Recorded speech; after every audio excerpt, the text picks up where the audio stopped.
Hello everyone, good morning to all. আজকে সকালবেলা উঠে এতটাই টায়ার্ড লাগছিল, কোনো কাজই করতে ইচ্ছে করছিল না।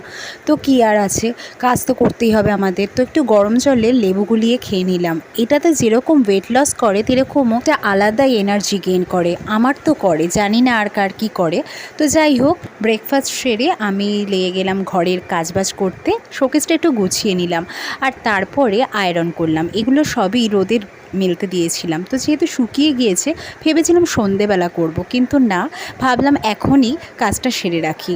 হাতের কাজ যদি পড়ে থাকে না, খুবই বিরক্ত লাগে। তো আমি এটা কমপ্লিট করে নিলাম, আমার আয়রন কমপ্লিট। আর তারপরেই আমি দুপুরবেলা চলে গেলাম বারবিকে আনতে। অ্যাকচুয়ালি মেয়ের ভ্যান আসবে না, তো আমি তাই জন্য ওকে আনতে গেছিলাম। আর খুবই রোদ ছিল, আর বেরিয়ে ফুচকা খেলো আর তার সাথে আইসক্রিমও। আর কি, গরমের মধ্যে বাড়ি এসে রেস্ট নিয়ে পড়তে যাবে, তারই বইটই গুছিয়ে দিলাম।